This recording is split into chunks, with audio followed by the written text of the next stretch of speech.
Assalamualaikum warahmatullahi wabarakatuh. Perkenalkan nama saya Mai Fitriani dari kelas MN23N, jurusan Manajemen, Universitas Nusa Putra. Di sini saya akan menjelaskan mengenai eh, tugas studi kasus rangkuman akuntansi manajemen dari karangan Sep Barieska Manurung, SEMSI. Yang pertama yaitu bab 1 mengenai peran, sejarah, dan tujuan akuntansi manajemen. Ada pendahuluan, akuntansi manajemen merupakan salah satu bidang ilmu akuntansi yang memberikan informasi keuangan kepada pihak internal, suatu entitas dalam sebuah pengambilan keputusan. Informasi keuangan yang dihasilkan tidak dipublikasikan kepada umum. Akuntansi manajemen pada awalnya hanya berfokus pada penentuan biaya dan memaksimalkan laba. Namun, seiring dengan perkembangannya akuntansi manajemen dituntut untuk eh, melakukan berbagai penyesuaian terhadap praktik dalam bisnis. Selanjutnya yaitu sejarah singkat mengenai akuntansi manajemen. Lingkungan ekonomi pada sebuah perusahaan disebabkan karena adanya perkembangan akuntansi manajemen. Berubahnya lingkungan ekonomi dalam perusahaan menyebabkan berubahnya lingkungan bisnis dan sistem akuntansi manajemennya. Dengan adanya perkembangan ini, maka akuntansi manajemen tradisional tidak dipergunakan lagi, kepuasan pelanggan yang saat ini telah dipergunakan. Keran tersebut oleh Purwanti dan Darsono pada tahun 2013.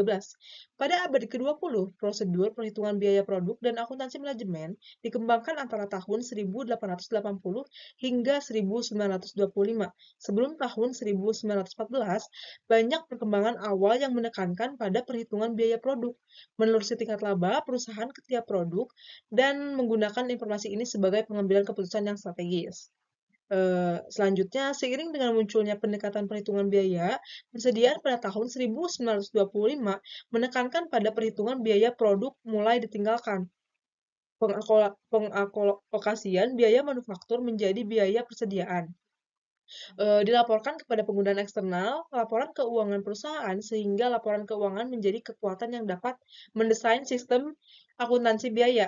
Informasi biaya rata-rata yang disediakan oleh sistem akuntansi biaya yang dipengaruhi oleh sistem keuangan sudah cukup memadai. Biaya yang dikeluarkan dalam penyusunan biaya lebih besar dibandingkan manfaatnya. Selanjutnya ada akuntansi keuangan dan akuntansi manajemen. Hubungan antara akuntansi keuangan dan akuntansi manajemen dalam prakteknya adalah sangat erat, dikarenakan data yang diproses menghasilkan sebuah informasi yang diperlukan dan bermanfaat bagi pihak eksternal maupun internal. Akuntansi keuangan memberikan informasi berupa laporan keuangan kepada pihak eksternal. Sistem akuntansi keuangan dan sistem akuntansi manajemen tidak dapat dihasilkan dari satu sistem saja, karena keduanya sangat berbeda. Tiga alasan kedua sistem ini tidak disatukan adalah, yang pertama, sistem akuntansi keuangan dirancang untuk menghasilkan laporan keuangan perusahaan secara keseluruhan. Yang kedua, yaitu waktu pelaporan sistem akuntansi keuangan terlalu lama. Yang ketiga, yaitu sistem akuntansi keuangan melaporkan sesuatu yang sudah terjadi. Yang keempat, ada penyusunan laporan keuangan menggunakan asumsi yang berbeda. Selanjutnya ada sistem informasi akuntansi manajemen. Sistem informasi akuntansi manajemen atau manajemen accounting information system adalah sistem informasi yang menghasilkan keluaran atau output dengan menggunakan masukan atau input dan memprosesnya untuk mencapai tujuan khusus manajemen. Proses atau pengelolaan produk inti dari suatu sistem informasi akuntansi manajemen dan digunakan untuk mengubah masukan menjadi keluaran yang memenuhi tujuan satu sistem. Suatu proses dapat dijelaskan oleh suatu aktivitas seperti pengumpulan, yaitu collecting, pengukuran, measuring, penyimpanan, storing, dan analisis atau analysis.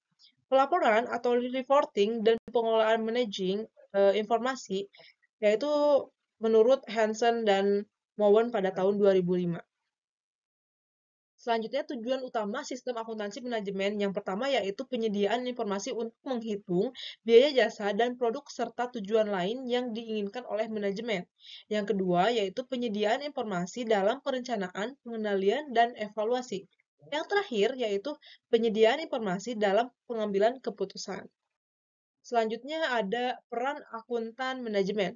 Salah satu peran pendukung dalam suatu organisasi adalah peranan akuntan manajemen, yaitu seorang akuntan manajemen akan bertanggung jawab membantu orang-orang untuk melaksanakan tujuan dasar dari suatu organisasi.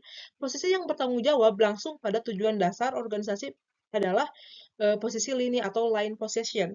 Sebaiknya, posisi yang tidak bertanggung jawab langsung terhadap tujuan dasar organisasi disebut posisi staff atau staff position.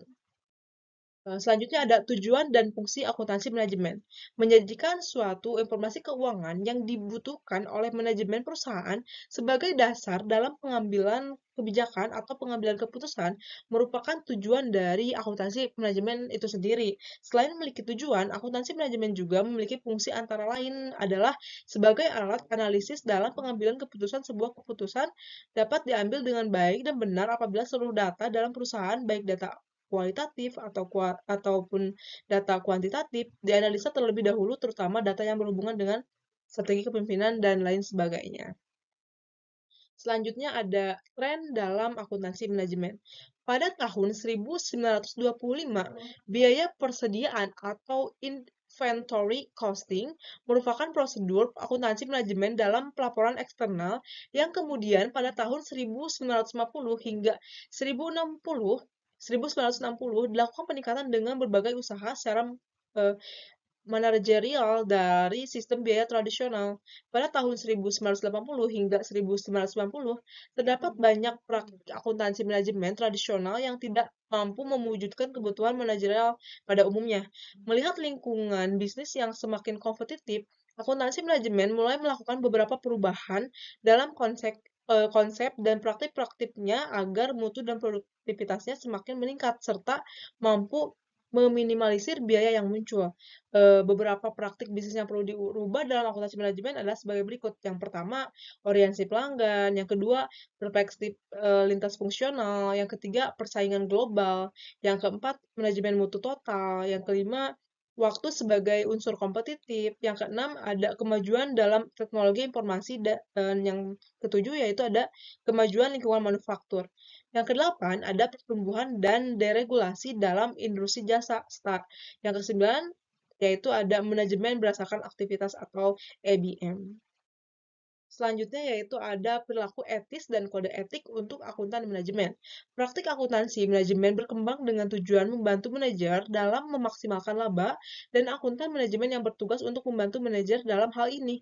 Dalam memaksimalkan laba, suatu entitas harus menunjukkan perilaku yang baik kepada masyarakat dan para pelanggan dengan cara-cara yang sah dan etis. Salah satu wujud perilaku yang baik adalah dengan menyajikan informasi yang jujur dan bertanggung jawab oleh akuntan manajemen.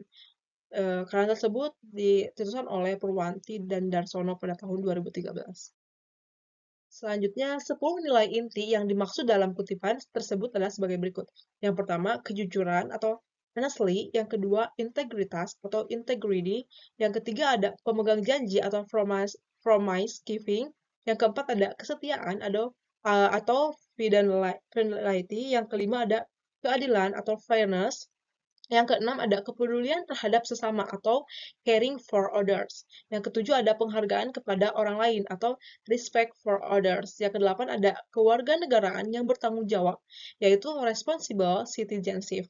Yang kesembilan ada pencapaian kesempurnaan, yaitu pursuit of excellence. Yang kesepuluh ada akuntabilitas atau accountability. Selanjutnya ada pengukuran kinerja, yaitu analisis variance and balance scorecard. Yang pertama ada analisis variance. Analisis variance membantu dalam mengidentifikasi perbedaan antara kinerja aktual dan kinerja direncanakan, sehingga dapat membantu dalam mengidentifikasi area yang memerlukan perbaikan. Yang kedua ada balance scorecard, yaitu balance scorecard adalah alat untuk mengukur kinerja organisasi dari berbagai perspektif seperti keuangan, pelanggan, proses bisnis, dan pembelajaran dan pertumbuhan. Selanjutnya, rangkuman dari materi yang telah kita bahas, yaitu prosedur perhitungan biaya. produk mulai dikembangkan antara tahun 1880 dan 1925. Kemudian pada tahun 1950-an dan 1960-an dilakukan peningkatan kegunaan manajerial dari sistem biaya konvensional. Tahun 1989-an dan tahun 1990-an, praktik-praktik akuntansi manajemen tradisional sudah usang dan tidak berguna. Untuk itu, dilakukan berbagai upaya untuk mengembangkan sistem manajemen baru berdasarkan kebutuhan lingkungan ekonomi pada saat ini. Akuntansi keuangan dan akuntansi manajemen memiliki beberapa perbedaan. Informasi yang bersih berupa laporan keuangan dan akuntansi keuangan tujukan bagi pihak eksternal sedangkan akuntansi manajemen memberikan informasi kepada pihak internal perusahaan. Baik, mungkin hanya segitu yang bisa saya jelaskan. Mohon maaf apabila ada kesalahan baik dalam pengucapan maupun dalam penyampaian. Wabillahi taufiq wal hidayah. Wassalamualaikum warahmatullahi wabarakatuh.